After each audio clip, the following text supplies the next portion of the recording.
All right, hello everyone.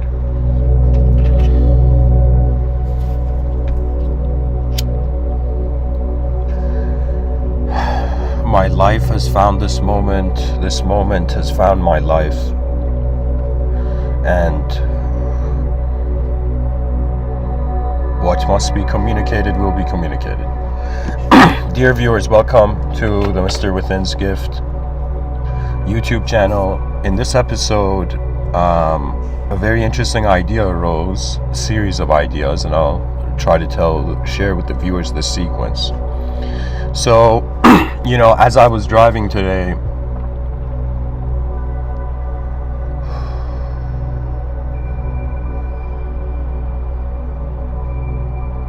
there was a moment where I felt literally this visualization, inner realm visualization happened.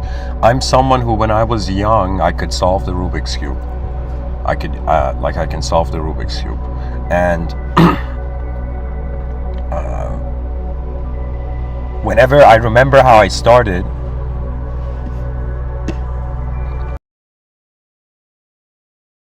I have a twin brother. When I was young, I was born in Iran, Tehran, Iran, and Iran's a theocratical society.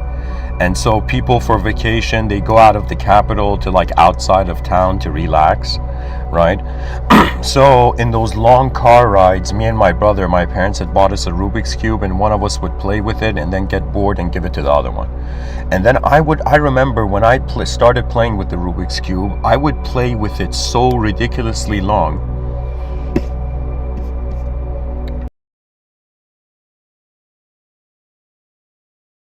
that eventually, after some time, I realized that I got to the first two layers of it was easy to make. Then the top layer, you need algorithms for it. Now, in this lecture, in this episode, the intent was, I was pretty much driving. For a second, I thought, how funny would it be if my heart is like a Rubik's Cube, right? And in some sense, it's something that's sealed and can be unsealed, or it's unsealed and whatnot, right? So the inspiration for this episode has a theological point. There came a time where I was really looking into different ideological systems for, how a human being can interact with a framework of reality.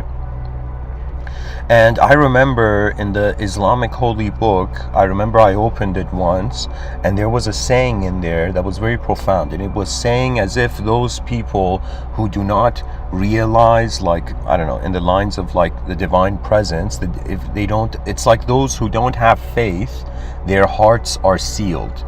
Right? And in the Abrahamic traditions, there was this view, in the Islamic tradition, there was this view that it's as if you will walk this earth deaf, dumb, and blind until you realize, until you notice what the main event of this realm from the religious narrative is.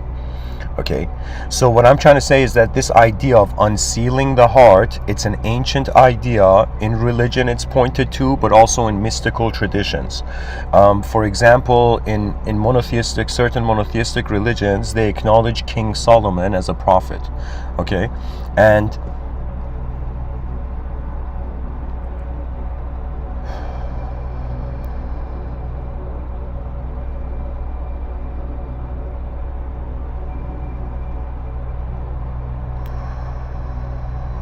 there's an important point about divine authority. There's a point about intelligence in the realm moving. When it comes to unsealing of the heart, to be honest, this is something personal I'm sharing, right? There were times where, so in 2014, I started giving these Mr. Within talks. It took me on this strange, unique roller coaster ride of excuse me, it took me on this roller coaster ride of completely experiencing close to a decade as an intellectual entity. I have pretty much been waking up and implementing this strategy where I am living more as a mind than a body. Okay, and there was a time where I felt, what is this? Am I so intellectually, so trying to analyze the geometry and structure of my perception that I am forgetting how I feel about what I am? Do you know, this is the issue that comes with too much analysis. You forget that there are emotions in the room.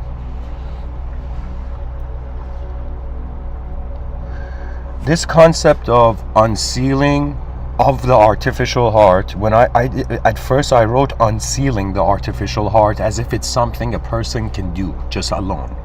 Okay, but then I thought, okay, no, unsealing of the artificial heart, and what does that even imply, the artificial heart? And the point I was referring to King Solomon was, for example, King Solomon was somebody who by God, like, he had opened the gates of his heart. Like back in the day, there were people who believed that there was a different type of sight with your eyes, like your brain, and then there was a sight with your heart. Your sight with your heart was from your universal self. So you would suddenly pick up things, know things out of nowhere when your heart was unsealed, which it would be as if your additional sight, okay, it would be like a different sight. See, there's a sight where our eyes open, and then I close my eyes and I imagine what I ate yesterday, and I'm still seeing something with my eyes being closed, as if there doesn't need to be light going into my eyes when my eyes are closed and I'm visualizing something. I can see without light, as if the imprint is there, as if the pattern's being relit. For me, there came a time where I felt that I was understanding reality, intellectually reality was making sense, but there was something off. And then I felt it was as if the more I could, in some sense, overlay abstract structure to, in some sense, make the real event precise for myself, at some point I realized that man is not here to just be, believe it or not, just a sort of, we are here to be conscious of a process. We're not just here to be a process, even though many people think.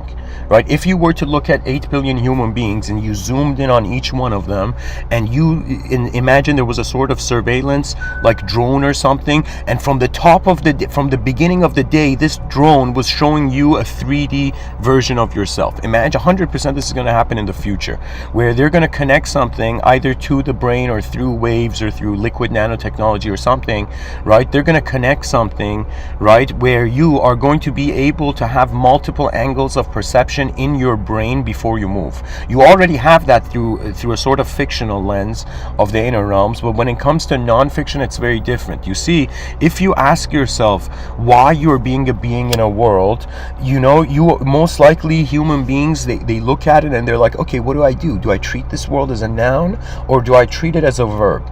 In order for us to appreciate life, we have to treat it as a noun, but in order to advance it, we have to treat it as a verb. Those people who treat life as a verb, those people who their soul is a verb, it is not a noun. Those people who they realize that their true essence is a greater process. You see, dear viewers, at the beginning I had the nervousness of like, what am I gonna say, but after years of doing this, I have realized that mankind will play with the artificial until he reaches the truth that he cannot comprehend. So what is going on planet Earth is that a natural organism that was its authentic self in the actual jungle, the moment it became self-conscious and stepped out of the natural jungle into the concrete jungle, the moment there were laws, people think that the softness, the emasculation of let's say the modern masculinity is because of like media and all this bullshit. No. What it is it started from subjective laws. If you look at the human being, it's a creature that has been acknowledging something more and more non-physically. You look at animals, right, and you go to your dog and you're like, yo, do you believe in God? And the dog just barks. Or you go to your cat and you're like, do you believe in God? And the cat just in some sense meows. Do you see what I'm saying? It's as if its faith is in what it is. We are these creatures that were being nature. We stepped out of nature. We had an additional dimension of consciousness that gave us the permission to acknowledge a subjective dimension and overlay upon reality. Now what is going on is that people, instead of feeling actually throughout the day that they're biological entities, they are actually living as fast-paced subjective experiences behind their minds. So what it means is that back in the day, people were walking and enjoying the world they were walking in. Now people are just running and they don't know why they're running, right? And this is why meditation is very crucial, because meditation is that moment where you press pause on the story of your life. and you get to feel what it's like not being a self to yourself for a moment. And it's remarkable because it relaxes you. You know, we are all born as children who move around, who are conscious of the environment before learning language, before in some sense logging into our individual identity. If you notice, your body was born, you were unconscious, but when it came to your mind, you suddenly awoke as a character. Dear viewers, nature has designed reality that it must be unconscious of its emergence, so it has something to be conscious of afterwards. So it has a mystery. It's so incredibly designed. If this realm was a system, you know, sometimes I think about video game companies and I'm like, yo, these guys are making worlds on a 2D screen. Imagine in the future, right? Nanotechnology, virtual reality technology, cyberspace, all these things, you know, in some sense open up new worlds, right? You know what I realized? I realized that man is in the game of trying to see what other information he can be. Why are we alive?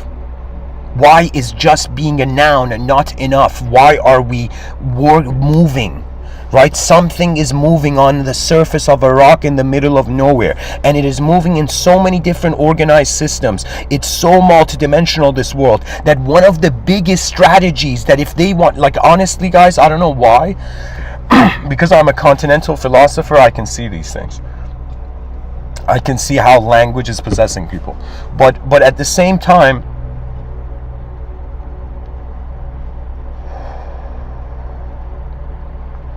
I don't know how to say it, but this would be a smart strategy to confuse a species from its advancement by lying to it or making the species discover a lie thinking it's a truth.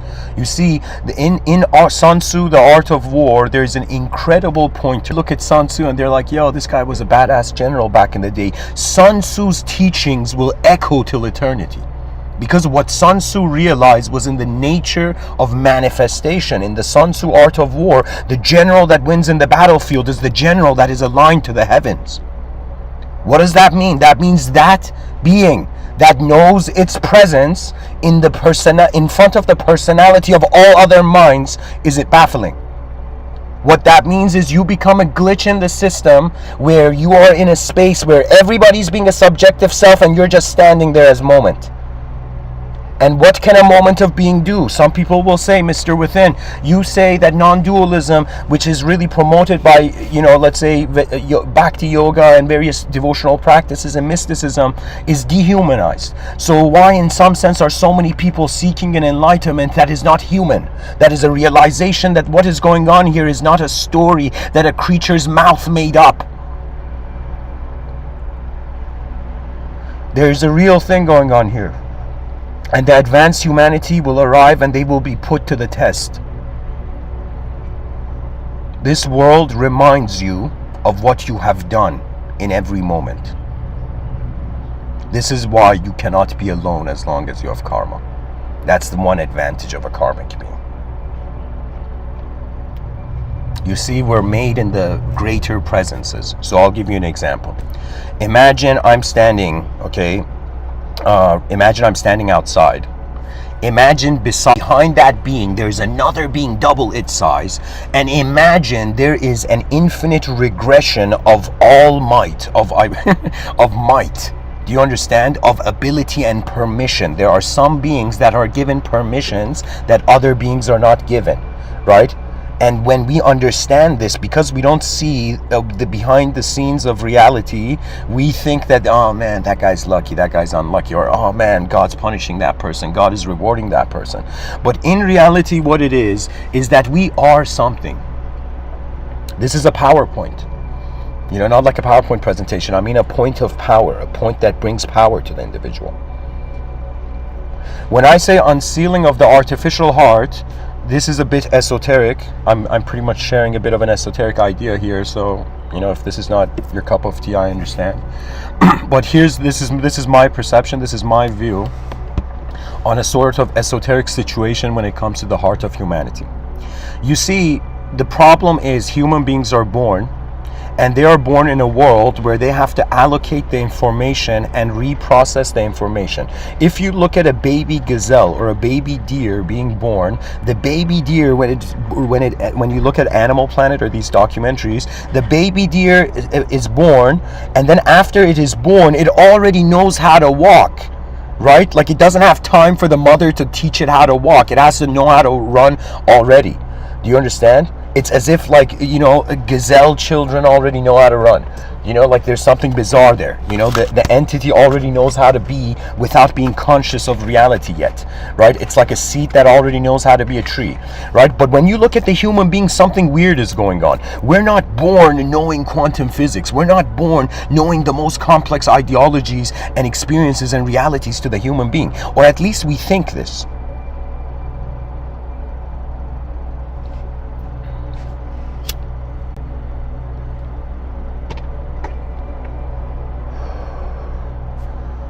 Let me tell you what's going on here in this realm. It's a multidimensional game. There is multidimensional outcomes to it. It depends on where your attention goes. Think of it this way: every being has been given attributeless attention. Just like a video game, imagine you create a video game. Every person is given the basic requirement to be an entity. Now the idea is, how much do you look at what you are and try to comprehend and try to see the dimensions to it? You see, the sign of an advanced being is not per se a being, that in some sense feels an individual inner realm victory. That shit is, like, I don't know how to say it, right? Subjective victories are short-lived. They're momentary. They're instant.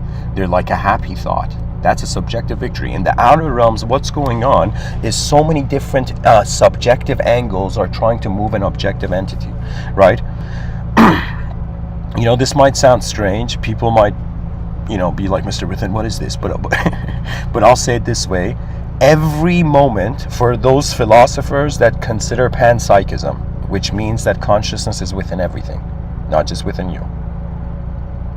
Through a panpsychist view, one can see, or in Shintoism, ancient Shintoism, was a vessel and was in some sense a highway for souls.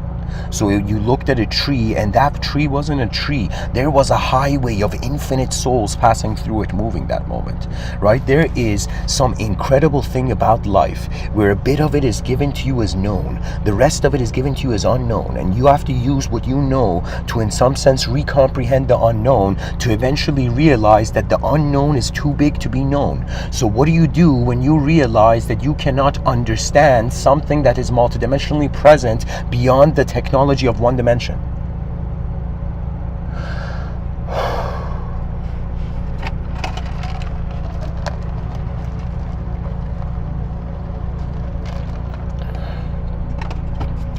Now,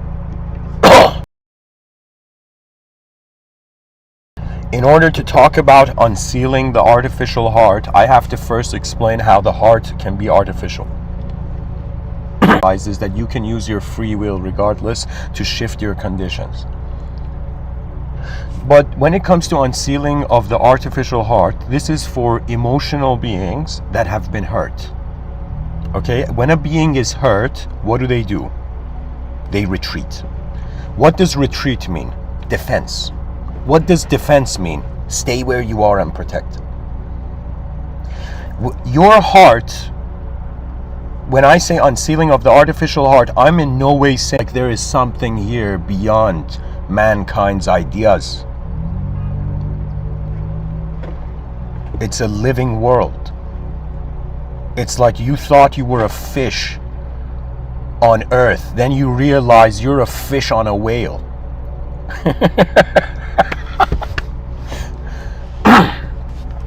Guys, whales are enlightened beings. Except orca whales. Orca whales probably have egos, the angels of the sea.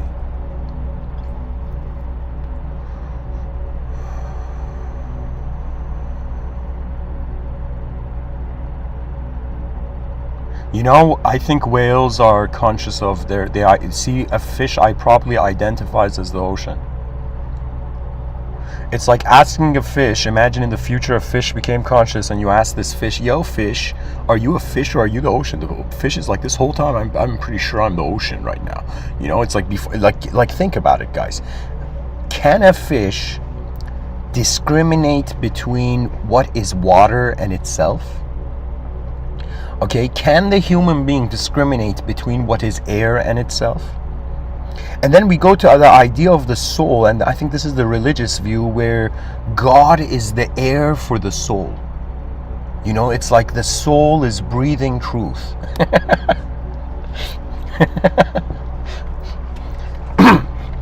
It's like, yo man, this podcaster's so advanced, you know, he's breathing truth. Dear viewers, there are many sides to you. Don't be convinced that you know for 1 second who you are. You know, look at the difference, right? Imagine there was somebody with a fragmented psychology and they go to a psychologist in an urban setting, and then they go to a yogi, a mystic in the Himalayas. Okay? So imagine the same client as a psychologist, let's say famous psychologist, has gone to a famous, like a enlightened yogi in the Himalayas, right? And imagine we could like as if on two screens see the sessions, right? See how the psychologist communicates to the person with the fragmented psyche, and how the yogi, enlightened yogi in samadhi, was awakened from his samadhi, communicates to, in some sense, the person with the fragmented psyche. Let me tell you something incredible. There is a decency and a civility now that wasn't present back in the day. And when enlightened gurus would present themselves in ancient times, early human beings did not have enough of an intellectual maturity to discriminate between a truth that was within them and a truth that was outside of them. So when the primitive people would see the enlightened gurus, after a while of being in their presence, they would think that they are the enlightened guru, and they would completely dehumanize the guru subconsciously, and they would feel like they can do anything. And there is endless stories of enlightened gurus and their disciples, like, you know, bothering them, you know. You know, but there was Buddha was an example to all the enlightened gurus. Why? Because the suffering he wanted to release mankind from was beyond feeling uncomfortable about another person's personality. Buddha was trying to solve such a big problem that all these little things everybody's suffering now today, it's like he was solved, but he was ahead. Buddha is probably one of the smartest people ever. What Buddha noticed in his life, like you could give him 1,000 awards and it would never be enough, because he realized that when you search, when you run after something, you are a step behind. When you desire what is not real, you suffer. You can suffer, let me say.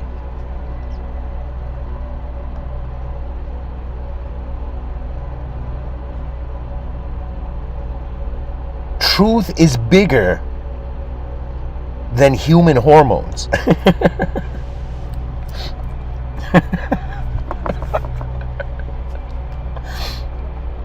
Like, you know, I'm not trying to discredit the hypothalamus.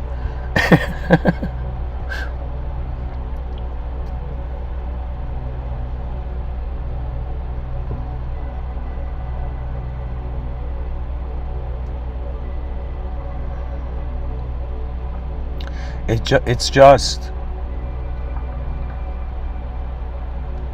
that we are wondering what kind of life to live and what sort of levels of animation is there. For example, right now in this moment, my inner realms are moving faster than my outer realms. Like if my outer realms were moving, let's say 100 kilometers per hour, you know, even though I'm sitting down, you know, like I'm saying, like it would be like my inner realms are like 200 kilometers per hour. What that means is reality is happening whether I open my eyes or close my eyes in my inner realms, and I'm just conveying it. Really what it is I feel like I'm a dimension whisperer. Some people communicate to animals, you know, and some people communicate to the world. To worlds, yeah.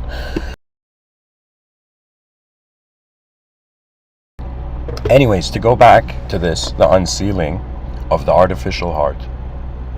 This was, it took me a while. This realization, what I'm sharing with you now, wasn't something that suddenly, it was something that various moments karmically occurred in my life where I felt unworthy of my own world. And because I felt unworthy of my own world, I felt I was unworthy to be in my own world. Because I felt I was unworthy to be in my own world, that sense of unworthiness led to a limbo. And for a long time, it was as if I felt like something was missing out of my being.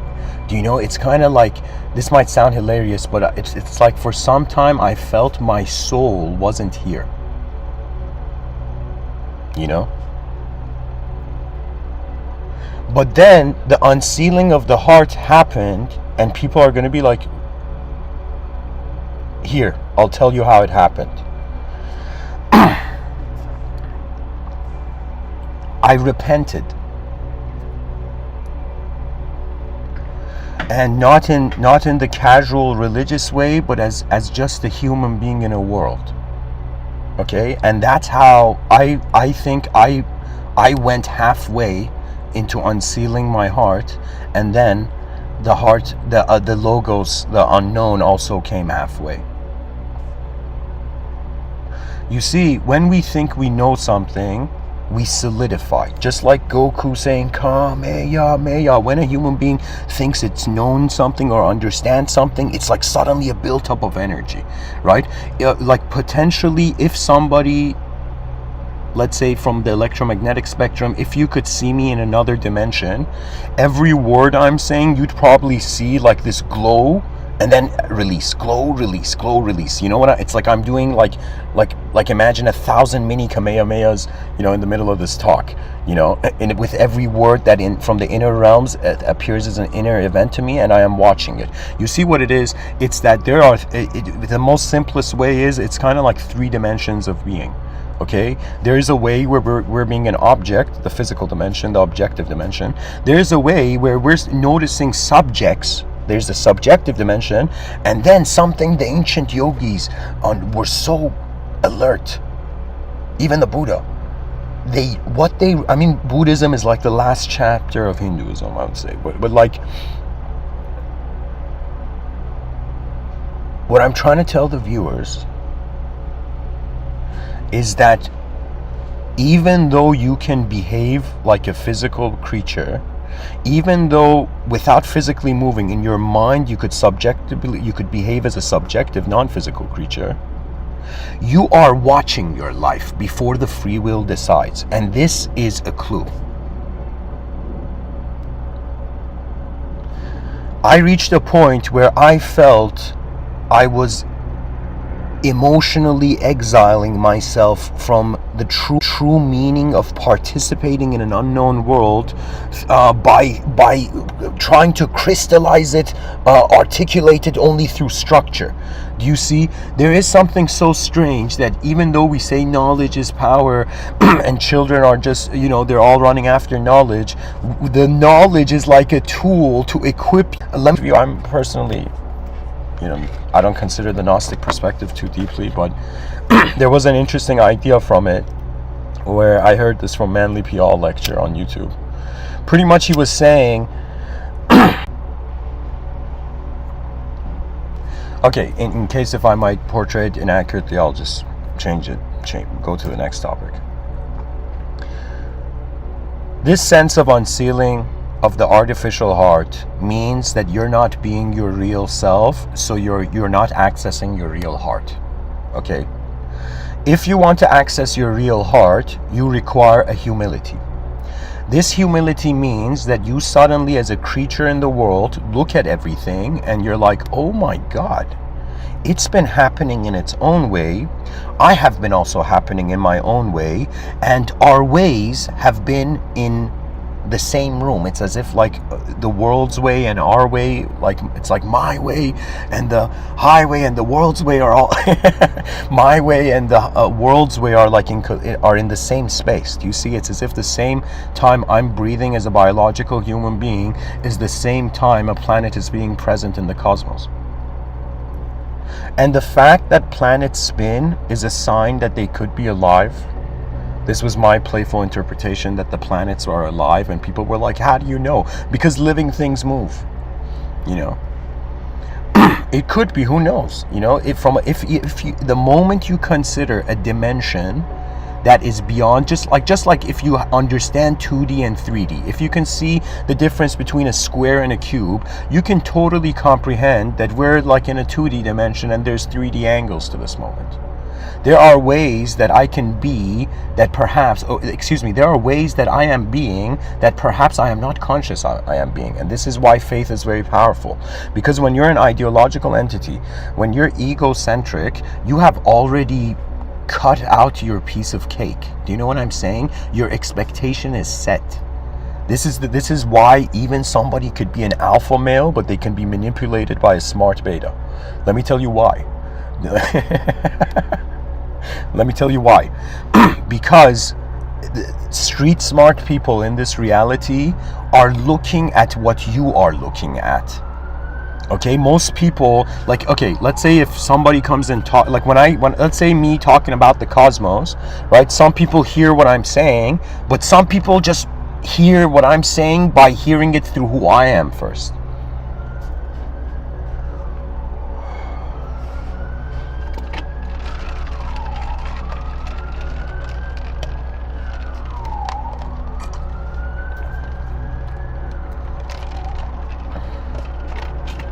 I'm going to share a story about an unsealed heart, but I'll say this first.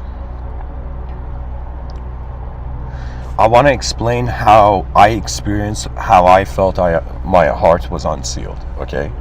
Like from a pure mystical perspective, I'm saying this, okay?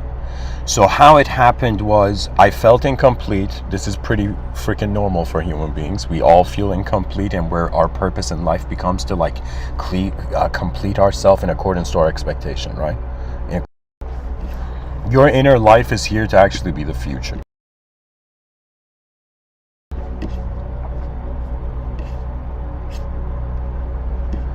So guys, there's 13 happening about myself. Okay, and I just had a moment. I remembered it was in the morning. Okay, I was in my as a being ever. Do you understand? There came this moment where I felt, you know, the game I was playing was not the real game. Okay, and this is where what to do. A lot of spirituality is this. The spiritual dimension opens up for beings who don't know, because if they knew, they couldn't see it, even if it was there. They'd already have an assumption. Story from the sky 700 years ago in ancient, you know, it's a story from 700 years ago. And Hafiz is this Persian poet, and he's this enlightened poet, like well known, and he has is action of an unnecessary event. Okay, this man's prayer. It was as if his ears were opened.